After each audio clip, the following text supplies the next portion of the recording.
হরি ওম তৎসৎ। হরি ওম তৎসৎ। দুরকম মানুষ আছে। একরকম হচ্ছে ভূত প্রেত ঈশ্বর এগুলো বিশ্বাস করে, আর একরকম হচ্ছে বিশ্বাস করে না। মাঝামাঝি একরকম মানুষ আছে, এর ঠিক মাঝামাঝি। তারা আবার ঈশ্বর বিশ্বাস করে, ভূত প্রেত বিশ্বাস করে না। যেমন পেঁচা, পেঁচা দিবান্ধ, মানে দিনের বেলা দেখতে পায় না। তো পেঁচা কি করে, রাত্রিটা বিশ্বাস করে, সকাল হয় বিশ্বাস করে না। এবার গঙ্গার মাছ কখনো বিশ্বাস করে না যে গঙ্গা বলে কিছু আছে, কারণ সে তো গঙ্গাতেই আছে। তা আমি ভূত প্রেত বিশ্বাস করাতে যাচ্ছি না। এই ভিডিওটা করার উদ্দেশ্য হচ্ছে যে ভূত প্রেত যারা মানে না, কনফিউশন আছে, তাদের প্রশ্নটা দুরকম হয়। একটা চালাকির প্রশ্ন, আর একটা হচ্ছে অতিরিক্ত চালাকির প্রশ্ন। কনফিউশন এক, ভূত প্রেত দেখিনি মানি না, কিন্তু প্রশ্নের ভঙ্গিতে বোঝা যায় যে চালাকির বাজে খরচ। যেমন একরকম লোক বলে ভূত প্রেত কি সত্যিই আছে, মানে তার কনফিউশন আছে কি নেই, সে জিজ্ঞেস করছে, মানে গুড স্টুডেন্ট। আরেক দল বলে ভূত প্রেত আছে বলে আমি মানি না, আমি বিশ্বাস করি না। কথাটা একই, প্রশ্নটা একই, কিন্তু সেকেন্ড প্রশ্নটা এটা চালাকির ব্যাপার আছে। ভূত প্রেত আছে বলে আমি বিশ্বাস করি না। আরে ভাই, চাঁদে ফুচকাওয়ালা নেই, সবাই জানে। ও কিন্তু বলছে না যে চাঁদে ফুচকাওয়ালা আছে আমি বিশ্বাস করি না, কারণ জানে লোকে পাগল বলবে এই কথাটা বলবে।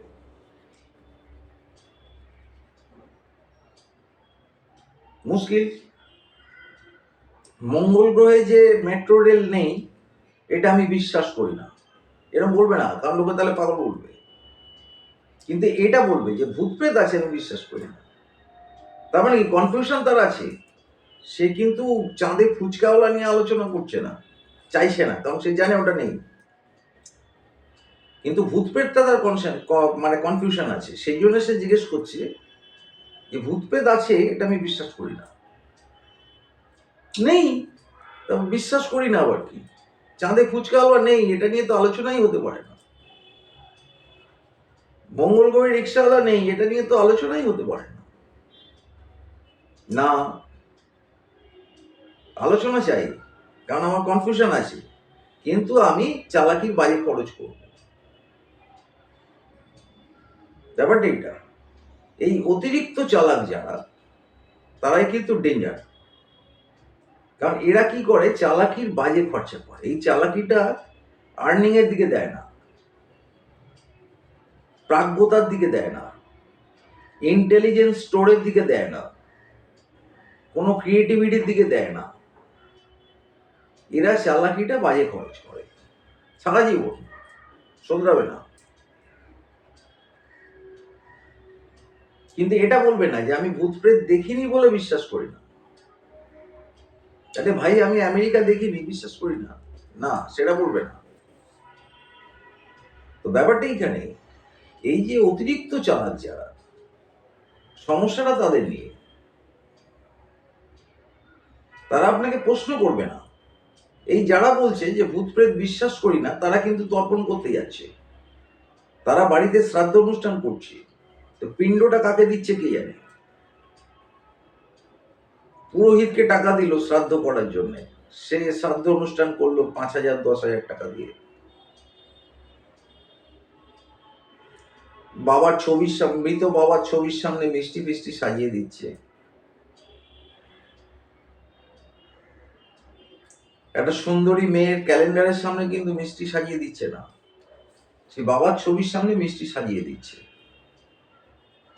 দই মিষ্টি দিচ্ছে, চা দিচ্ছে। আবার এদিকে বলছে আমি তো ভূত প্রেত বিশ্বাস করি না। তো বাবা কোথায়? তা ছবির সামনেই যদি দেব, তাহলে ঈশ্বরের ছবির সামনে আমি রোজ নকুল দানা দিচ্ছি কেন? মিষ্টি ফিষ্টি সাজিয়ে দিতে পারি, সকালে চা দিতে পারি ঈশ্বরকে। বাবাকে দিচ্ছি তো, মৃত বাবাকে যদি দিই তাহলে ঈশ্বরকেও সকালে চা দেওয়া উচিত না? ওটা নকুল দানা খাবে আর বাবা মিষ্টি খাবে যে মারা গেছে। পজিটিভটা আমি বিশ্বাস করি। আমি প্রণাম করছি অফিসে বেরোবার আগে, সকালবেলা উঠে হরিনাম করছি, নকুল দানা দিচ্ছি, পুজো করছি, মন্ত্র বলছি, বাবাকে মিষ্টি দিচ্ছি। ভূত পেতে আমি বিশ্বাস করি না। ভগবান জানে এরা কি কি বিশ্বাস করে আমি জানি না। মানে পজিটিভটা আমি বিশ্বাস করি, নেগেটিভটা বিশ্বাস করি না। একই ফটোতে মিষ্টি দিচ্ছি, কাকে দিচ্ছি? না বাবাকে শ্রদ্ধার জন্য দিচ্ছি। তো বাবা তো নেই, তা রবীন্দ্রনাথের ফটোর সামনে রোজ কেন মিষ্টি দেবো না? নেতাজির ফটোর সামনে কেন মিষ্টি দেবো না? আমি তো শ্রদ্ধা করি তাদের। ঠাকুর রামকৃষ্ণের ছবির সামনে নকুল দানা দেবো কেন? তো বাবা মিষ্টি খাবে আর ঠাকুর রামকৃষ্ণদেবকে আমি শ্রদ্ধা করি, আমি নকুল দানা খাও। দুটো আলাদা না। সমস্যাটা হয়ে গেছে এইখানে।